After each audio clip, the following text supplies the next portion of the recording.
ప్రభుత్వం ఉంటే మాత్రం దానికి బాధ్యత వైసీపీదే. కరెక్టేనా? జగన్మోహన్ రెడ్డి గారు వాళ్ళు అడ్డంకులు క్రియేట్ చేస్తే దానికి బాధ్యత మాత్రం ప్రభుత్వందే, కళ్యాణ్ గారు ఆర్ పోలీసుదే. మేము శాంతియుతంగా జరుపుతామని చెప్తాం. శాంతియుతంగా జరిపేటువంటి దాంట్లో అల్లర్లు రావు. మేము డైరెక్ట్ గా చెప్తున్నాం వైఎస్ఆర్ పార్టీగా. దాన్ని గుర్తెరిగి పర్మిషన్లు ఏర్పాటు చేయాల్సిన బాధ్యత కూడా ఈ ప్రభుత్వం పైన ఉందండి. చంద్రబాబు నాయుడు గారు చేయలేదండి. గౌతమ్ రెడ్డి గారు 1 సెకండ్. ఇప్పుడు నిన్న మంత్రి అడిగారు వచ్చినారు పవన్ కళ్యాణ్ ఉద్దేశించి, మీరు ప్రధానికి అత్యంత సన్నిహితుడు కదా, ఎన్నికల్లో తిరిగారు కదా, ర్యాలీ సభల్లో పాల్గొన్నారు కదా, ఇవాళ ఆయన కలిసి ఒక అరగంట గంట కూర్చుని మీరు ఎందుకు ప్రత్యేక హోదా గురించి ఆయనతో ప్రస్తావన తేలేకపోతున్నారు? మీకు ఒకవేళ అవగాహన లేకపోతానో లేకపోతే కన్విన్స్ అవ్వలేకపోతానో ప్రధానితో మాట్లాడచ్చు కదా, రోడ్లు ఎక్కుతారా? Point number 1.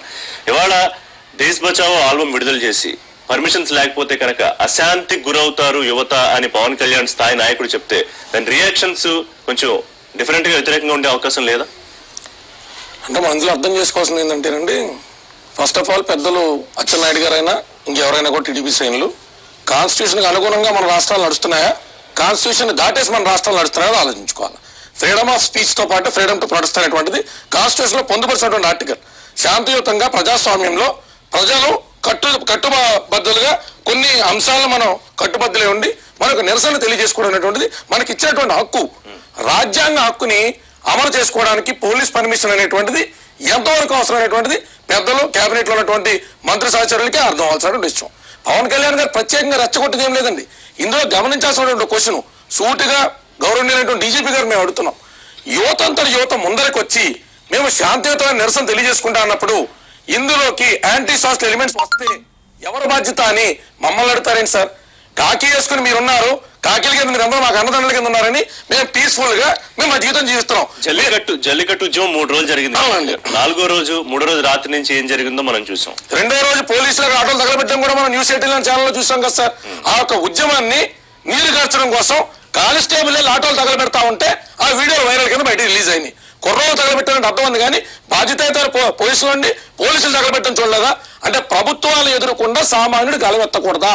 ఎత్తినటువంటి కాలం 27వ తారీఖు సమ్మిట్ ఉందని మాకు తెలియదా? ఇది మా రాష్ట్రం కాదా? 26వ తారీఖు రిపబ్లిక్ డే కదా. రిపబ్లిక్ డే రోజున రిపబ్లిక్ డే స్ఫూర్తితో రిపబ్లిక్ డే మనకి ఎట్లా వచ్చిందండి? శాంతియుతంగా గాంధీ గారు లాంటి కొన్ని వందల వేల కిలోమీటర్లు నడిచి ఆయన నిరసన తెలియజేస్తే మనం ఇంగ్లీష్ పాలకుల నుంచి బయటకు వచ్చి మళ్ళీ నవపాలకుల చేతిలో పడ్డామనే ఫీలింగ్ లోకి వచ్చినాం. నిరసన తెలియజేయడంలో తప్పేంటి? స్పెషల్ స్టేటస్ అనేటువంటిది సెంటిమెంట్ స్టేజ్ దాటి ఒక అండర్స్టాండ్ అనాలిసిస్ లోకి వెళ్ళి ఎడ్యుకేటెడ్స్ గ్రాడ్యుయేట్స్ స్పెషల్ స్టేటస్ రావడం వల్ల మనకి ఏదో విద్యా ఉపాధి పెరుగుతుంది అనుకున్నారు.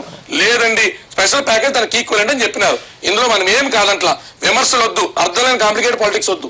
బయటకు వచ్చి ఇవాళ దాకా అరుణ్ జైట్లీ అర్ధరాత్రి మా నాయకుడు సభ పెట్టిన తర్వాత 2,32,000 కోట్ల రూపాయలు మీకు ఇచ్చేస్తున్నాం, ఇన్ఫ్రాస్ట్రక్చర్ లో బిల్డింగ్లు భవంతులు కట్టేసుకోండి, బొలాలు కొనేసుకోండి అని చెప్పిన తర్వాత ఇప్పుడు దాకా ఒక్క టీడీపీ నాయకుడు బయటకు వచ్చి ప్రజలకు అర్థమయ్యే భాషలో ఇది ఎంతకు వస్తుంది, 30-40 రేషియోలో వస్తుంది అని మనకు చెప్పారా? వాళ్ళు చెప్పడంలో ఫెయిల్ అయ్యారు కాబట్టి ప్రజలు వాళ్ళు స్పెషల్ ప్యాకేజ్ ని ఎక్స్ప్లెయిన్ చేయడంలో ఫెయిల్ అయినారు కాబట్టి స్పెషల్ స్టేటస్ మీద మక్కువ పెరిగింది. ప్రత్యేక హోదా అనేది అసలు ఇట్స్ ఎ క్లోజ్డ్ చాప్టర్, ముగిసిపోయిన అధ్యాయం అని చాలా స్పష్టంగా ప్రజాకాంక్ష మేరకు పాలకులు పనిచేస్తారా, పాలకుల సూచనల మేరకు ప్రజలు పనిచేస్తారంటే ఈ రెండు కూడా వైస్ వెర్సా కలిసి పనిచేసుకోవాల్సిన అవసరం ఉంటుంది. పాలకులు మనం ఎందుకు ఎంచుకున్నాం? మనకంటే లేదో మేధావులను మేధామదనం చేస్తున్నాం, లెజిస్లేటివ్ అసెంబ్లీలో కూర్చుని లెజిస్లేచర్ ద్వారా మనం పాలిస్తారని నమ్ముకున్నాం. ప్రజలు మనకు పవర్ ఇచ్చారు కాబట్టి ప్రజల ఆకాంక్షలు గమనించాలి, పాలకులు కూడా గమనించాలి. అనుమతులు లేకపోయినా దానికి జనసేన మద్దతు ఉంటుందా సార్? 100% మా నాయకుడు క్లియర్ చెప్పాడు.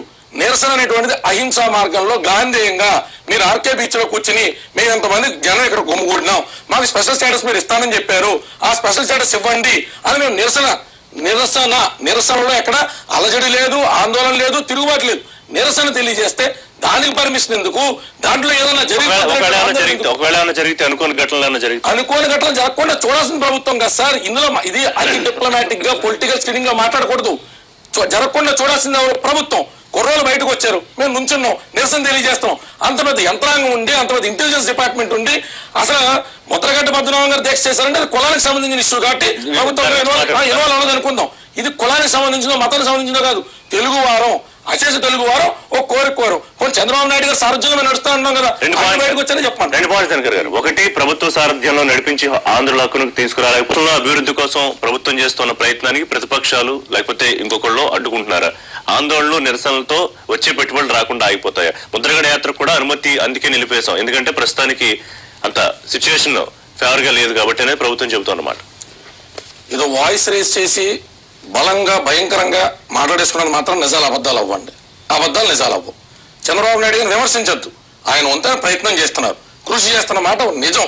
కృషి చేయకుండా ఇక్కడ దాకా సర్వే ఎవరు, 3 సార్లు ఆయన సీఎం ఎవరు, ఇంకా ఆయన కూడా ఉత్తర మన రాజకీయ లబ్ధి కోసం విమర్శిస్తే జనం వినే పరిస్థితిలో లేరు. అభివృద్ధి ప్రయత్నాలు జరుగుతున్న మాట వాస్తవమైనప్పటికీ జన ఆకాంక్ష వర్సెస్ రియాలిటీ, ఎక్స్పెక్టేషన్ వర్సెస్ డెలివరీలో ఎప్పుడైనా ప్రాబ్లం వచ్చినప్పుడు మంత్రి వర్గమో ప్రభుత్వమో క్లియర్ చేయాల్సినటువంటి అవసరం ఉంటుంది. క్లియర్ చేసిన అవసరం ఉంది.